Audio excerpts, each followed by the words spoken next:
Hi guys, मैं engineer राजकुमार आप लोगों को बहुत बहुत स्वागत करता हूं इस यूट्यूब चैनल पर।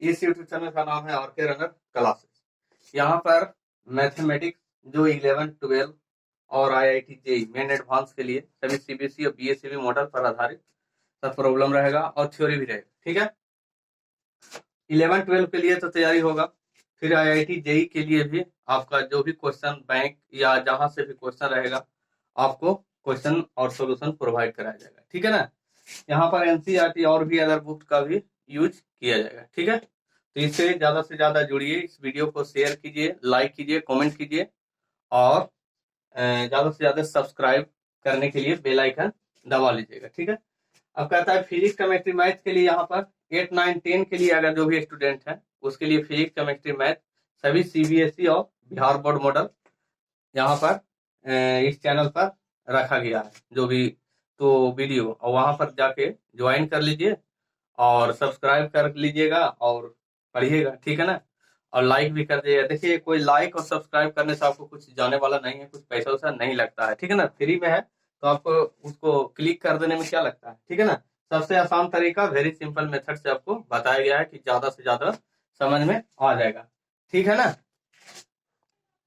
देखिए यहाँ पर आपका थ्योरी है representation of point in space.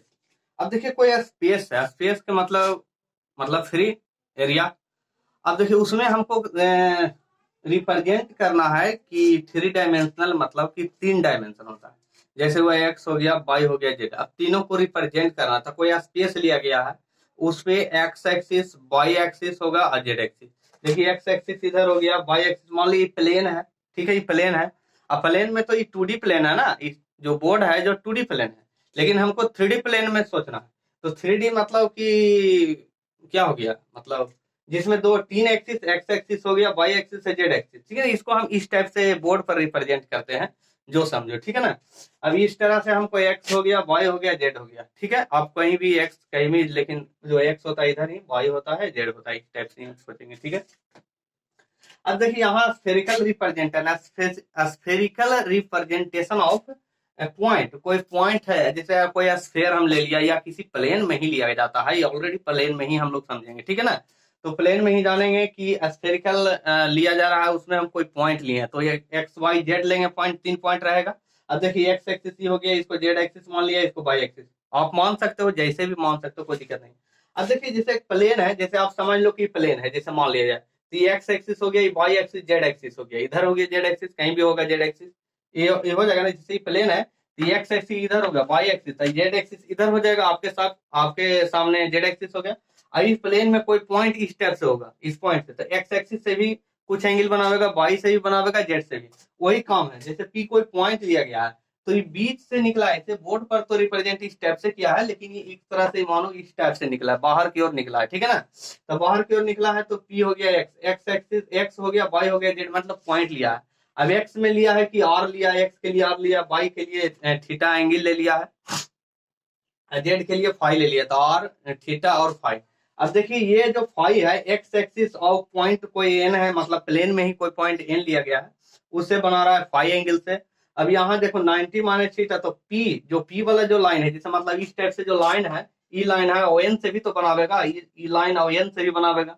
ठीक है ना, तो इस टाइप से भी बनावेगा, तो 90 माइनस थीटा, थीटा बचेगा। ठीक है, अब यहाँ जब थीटा बच रहा है, देखो जेड से और पी से जो बनावेगा, जेड एक्सिस और पी पॉइंट, जैसे मतलब ये पॉइंट है, जैसे इस तरह से निकल रहा है, यहाँ पर इस टाइप से निकल रहा है, तो ये जेड एक्सिस से भी तो ये पॉइंट पर बनावेगा, जेड एक्सिस से इस पर भी बनावेगा, एक्स एक्सिस से भी बनावेगा और जेड एक्स वाई से भी बनावेगा, सभी जगह से वो एंगल बनावेगा।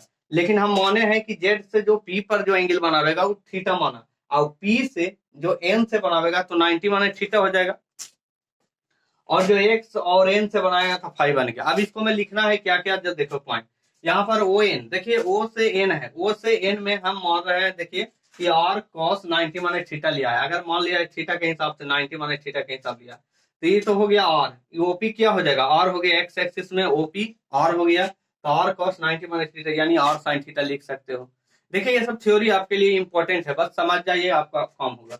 अब एक्स में लेना है, एक्स एक्सिस पर अगर लेंगे, देखिए एक्स एक्सिस से कौन बना रहा है, यहाँ पर देखिए एक्स एक्सिस से एंगल बना रहा है फाई, एक्स एक्सिस से एंगल कौन बना रहा है, फाई है।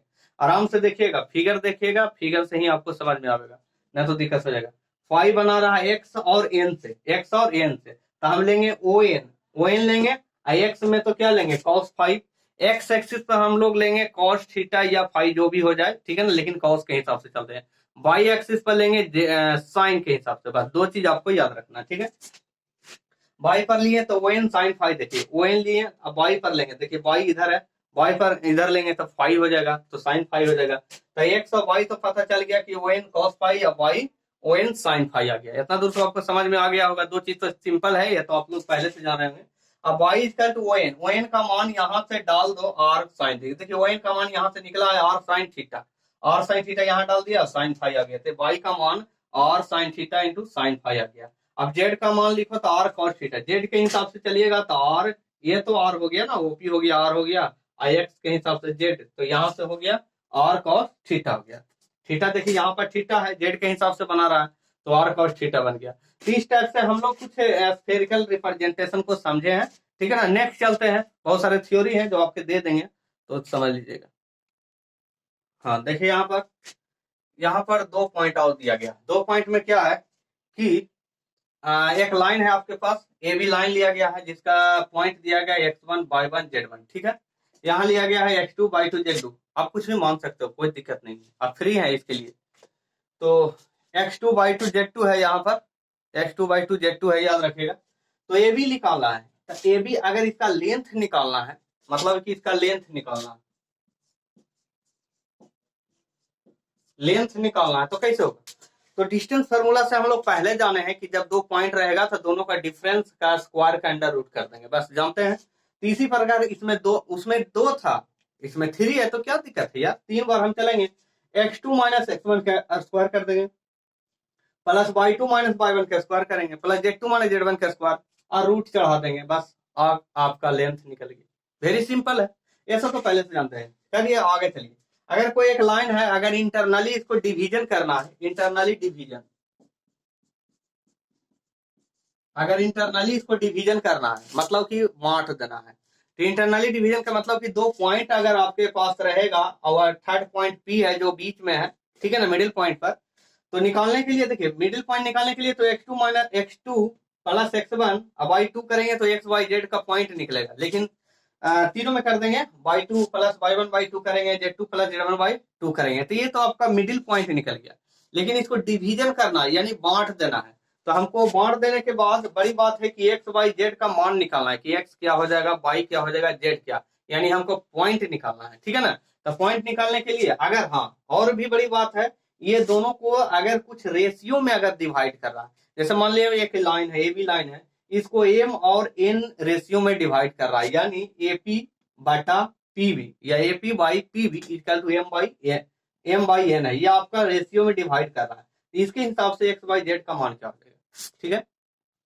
जब इंटरनली डिवीजन होता है तो प्लस होता है बीच में। अब देखिए एम चल रहा है या विपरीत चल रहा है, एम x2 चल रहा है, क्या बोले, M x2 N x1, M x2 plus N x1, अब y रेशियो को जोड़ देना है नीचे, तो एम प्लस एन हो जाएगा, एक्स के लिए हो जाएगा।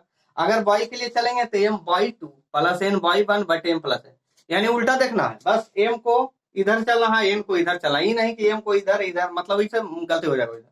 तो M by two plus N by one but M plus N, step से जेड के लिए निकालेंगे, बस वही same process, M Z two plus N Z one by M plus N. इस टाइप से हमारा इंटरनली डिवीजन का एक्स बाई जेड का वैल्यू निकल जाता है, जब आपके कुछ रेशियो दिया रहेगा तब। अगर मान लिया सिंपल, अगर 1 1 दे दिया तो कोई दिक्कत, जो भी रेशियो आपके पास दिया है बस उससे मल्टीप्लीकेशन कर दीजिए। अगर नहीं दिया है तो दोनों को एडिशन बाई 2 कर देना, बस आपका वेरी वेरी सिंपल आ जाएगा, मतलब मिला जुला के वही आंसर आता है, ठीक है ना। आगे बढ़ते हैं, देखिए यहाँ पर ये एक्सटर्नली डिवीजन है, ठीक है ना, क्या है जो समझिए, मतलब कि एक लाइन है ए से, इसको बी मानते हैं, ए बी हो गया। अब एक्सटर्नली डिवीजन करना है, इस लाइन को और आगे की ओर बढ़ाना है, और लंबा करना है या खींचना है या जो भी हो जाए एक्स्ट्रा, इसको खींचना है ए से पी, ए बी को पी की ओर यानी पी तक खींच के ले जाना है, यानी लंबा होगा। अब इसको एक्सटर्नली डिवीजन करना है, तो क्या हो जाएगा कि मान ली x1 by one Z one इसको माना, बी को x2 बाई टू, ये इतना तो पहले से है, ठीक है, यहां तक तो आपको समझ में आ रहा होगा। लेकिन जब खींच के ले जाएंगे तो कहां तक ले जाएंगे, और उस पॉइंट का जो भी एक्स वाई जेड का मान क्या हो जाएगा वही हमको ज्ञात करना है। तो पी तक हम ले गए, उसको मान लिए एक्स वाई जेड, आप कुछ भी मान सकते हो। चलिए यहां तक। अब रेशियो देखो कि एक पूरा लेंथ है, जो पूरा लंबाई का रेशियो एम है, यहाँ पर एम दे दिया है, और इसको छोटा वाला का जो जिसको हम बढ़ाए हैं आगे की ओर उसको एन लिया है, यानी ए से पी, यानी लिख सकते हैं कि एपी बटे बीपी या PB, BP equal to M बटे एन है। यहां तक तो समझ में आया होगा, यानी रेशियो दे दिया एम बटे एन। ठीक है, अब इसको एक्सटर्नली करना है। जब एक्सटर्नली हम लोग करेंगे तो उसको माइनस करेंगे। क्या करेंगे? माइनस करेंगे। सेम टू डू, कॉम वही होगा लेकिन सिर्फ माइनस करेंगे। देखिए एम, अब एम है तो x2 करेंगे, एम x2 और माइनस एन x1, तो जाके एक्स का मान निकलेगा। क्या कर दिया? M x2 minus N x1 बटे एम माइनस एन, सिंपल है। उसमें प्लस था, इसमें सिर्फ माइनस है। M by two minus N by one बटे एम माइनस एन, उसमें प्लस है, इसमें माइनस है। M Z two minus N Z one बटे एम माइनस है, तो माइनस के हिसाब से। तो ये आपका पी एक्स वाई जेड का जो भी ज्योमेट्रिकल पॉइंट आपका आ गया। तो इसको एक्सटर्नली डिवीजन के हिसाब से जानते। ये सब सभी इंपॉर्टेंस है, आपको यूज होगा, इसीलिए मैंने दे रहा हूँ। ठीक है ना, किसी को खराब नहीं लगना चाहिए। ठीक है ना, लेकिन वीडियो को लाइक शेयर कमेंट जरूर कीजिए, एक लाइक तो बनता है। ठीक है ना, देखो भाई, लाइक और शेयर करने में आपको कोई पैसा नहीं लगता है, और सब्सक्राइब करने में भी पैसा नहीं लगता है। ठीक है ना, तो आपको उसको क्लिक कर देने में क्या लगता है? ठीक है ना, कर दो, जरा अच्छा रहता है। आगे बढ़ते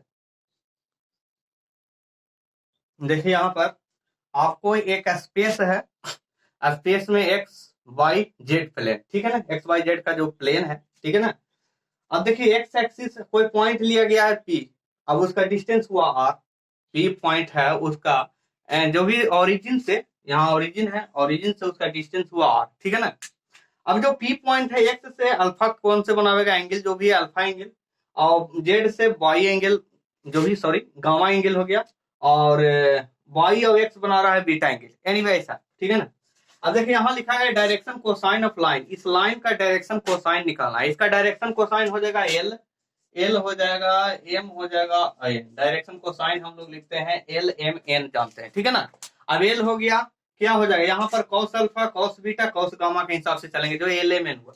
अब इसको लिखेंगे वाई में, लिखेंगे तो आर कॉस, सॉरी एक्स में लिखेंगे तो आर कॉस अल्फा। अगर एक्स के हिसाब से लिखेंगे तो आर कॉस अल्फा, वाई के हिसाब से लिखेंगे तो आर कॉस बीटा, वाई के हिसाब से लिखेंगे तो आर कॉस बीटा लिखेंगे, और जेड के हिसाब से लिखेंगे तो आर कॉस गामा। ये तो आप पहले से भी जानते हो, लेकिन खैर कोई बात नहीं है, जानिए। अब क्या हुआ, आपके पास तीन इक्वेशन, एक इक्वेशन हो गया, दो इक्वेशन हो गया, थ्री इक्वेशन हो गया। अब तीनों को क्या करना है, बस यहीं से समझना है। तीनों को क्या करना है, इसको स्क्वायरिंग एंड एडिंग, पहले स्क्वायर कर लेना है दोनों। एक्स स्क्वायर हुआ तो R square cos square alpha, Y square R square cos square beta, Z square R square cos square gamma. और सभी को एडिशन कर देना, सभी को एडिशन कर देना, मैंने X square Y square Z square जुट जाएगा, या और आर स्क्वायर कॉमन हो जाएगा, यहाँ से cos square alpha cos square beta cos square gamma हो जाएगा। ठीक है, अब एक लाइन और समझिए, जब ये पॉइंट आर है तो आप जानते होंगे कि आर बराबर आर स्क्वायर बराबर होता है, अगर दो पॉइंट अगर लेके चलते हैं 2D में चलते हैं तो एक्स स्क्वायर वाई स्क्वायर होता है, तो 3D में चलेंगे तो आर स्क्वायर बराबर X square plus Y square plus Z square, जो यहाँ आपके लिए लिख दिए। देखिए X square Y square Z square, इसके लिए आर स्क्वायर होता है। ठीक है ना, अब इसका वैल्यू यहाँ से आप पुटिंग कर दीजिए, X square Y square Z का मान आर स्क्वायर डाल दो, आर स्क्वायर खत्म हो जाएगा तो यहाँ बचेगा 1, तो 1 equal to cos square alpha cos square beta cos square gamma. तो वेरी वेरी इंपॉर्टेंट फॉर्मूला है, आपका ऑब्जेक्टिव क्वेश्चन बन जाएगा तुरंत। यानी लिखा रहेगा कि डायरेक्शन कोसाइन में क्या हम करेंगे, या डायरेक्शन कोसाइन के लिए cos square alpha cos square beta cos square gamma, angle जो भी दिया रहेगा उसका मान 1 ही आएगा। ठीक है ना, 3D में। तो इस टाइप से हम लोग ये फॉर्मूला आ जाता है, प्रूव हो गया, आपको समझ में आया होगा। ठीक है ना, नेक्स्ट चलते हैं। देखिए वीडियो को एक दो बार जरूर देखिएगा तो ज्यादा से ज्यादा समझ में आएगा। देखिए यहाँ पर आपका डायरेक्शन रेशियो है, इसके पहले डायरेक्शन कोसाइन था। ठीक है ना, फिगर वही है, खाली यहाँ पर चेंज कर दिए हैं, ए बी सी कर दिए हैं, एल एम एन को चेंज कर दिया। कहता है it is the set of number which is proportional to, it is the set of number which is proportional to direction cosine, माने जो नंबर जो भी रहेगा हम मानेंगे उसका जो सेट रहेगा, जैसे ए बी सी रहा या ना, वो प्रोपोर्शनल होगा डायरेक्शन कोसाइन का, प्रोपोर्शनल होगा डायरेक्शन कोसाइन का। वेरी सिंपल है, बस वीडियो को अंत तक देखिए इसको, बस ज्यादा से ज्यादा आपको समझ में आएगा।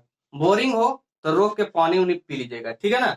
इसके बाद माइंड फ्रेश करके समझिएगा कि थ्योरी वेरी वेरी मस्ट होता है, इसी पर सब प्रॉब्लम आधारित होता है, ठीक है ना। जहां थ्योरी छूटा आपका प्रॉब्लम नहीं बनेगा पक्का, ठीक है ना। तो थ्योरी को बार बार देखिए और समझिए, इस पर ध्यान दीजिए।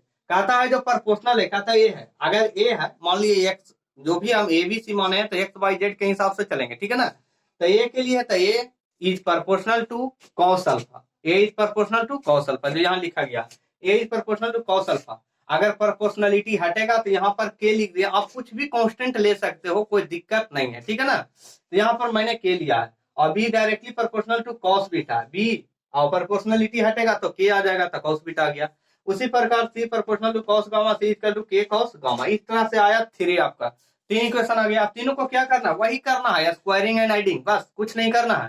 तीनों को स्क्वायर कर दिए, A square B square C equal to K square, common हो जाएगा, थ्री में है, तीनों में कॉमन है, ठीक है ना। तो के स्क्वायर अंदर आ जाएगा cos square alpha, cos square beta, cos square gamma, सब एडिशन हो जाएगा।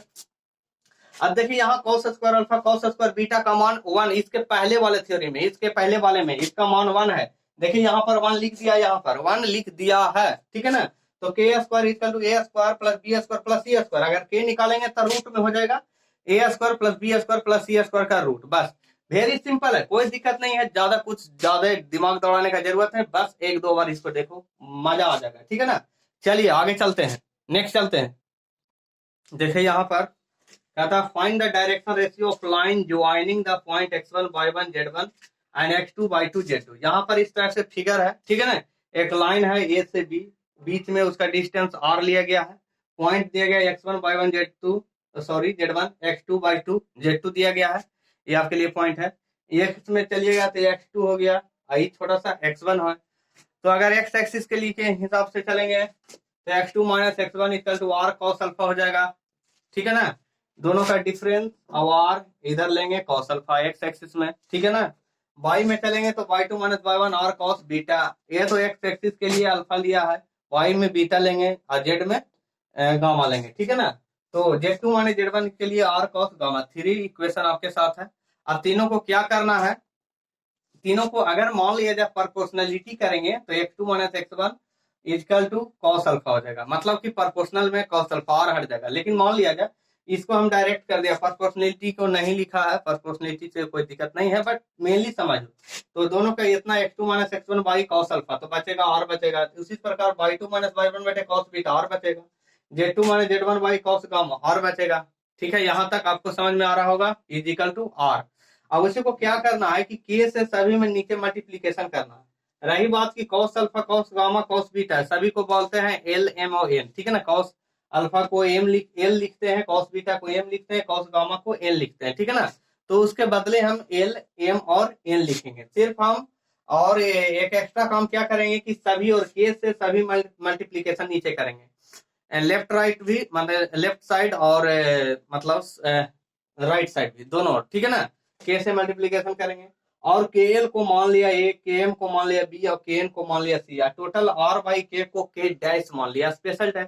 अब देखिए यहाँ पर आर क्या है, R actual length of A B है, आर हुआ जो actual length of A B हो गया, ठीक है ना। यहाँ सॉरी यहाँ जो आर डैश होगा, यहाँ पर आर डैश होगा, आर डैश होगा आर बाई के, तो आर तो हो गया ना, आर बाई के को मान लिया जाके आर डैश मान लिया, ठीक है ना। आर बाई के को आर डैश एक स्पेशल मान लिया, कोई दिक्कत नहीं है, बट उतना भी रहने दो तो कोई दिक्कत नहीं होगा।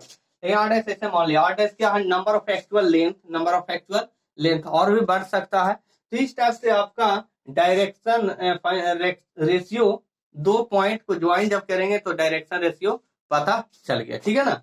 चलिए नेक्स्ट चलते हैं। देखो यहाँ पर कहता है projection of line on a given plane, plane आपका दो प्लेन है, ठीक है ना। इस टाइप से आपका प्लेन नजर आ रहा होगा, एक प्लेन इधर है एक प्लेन इधर है, ठीक है ना।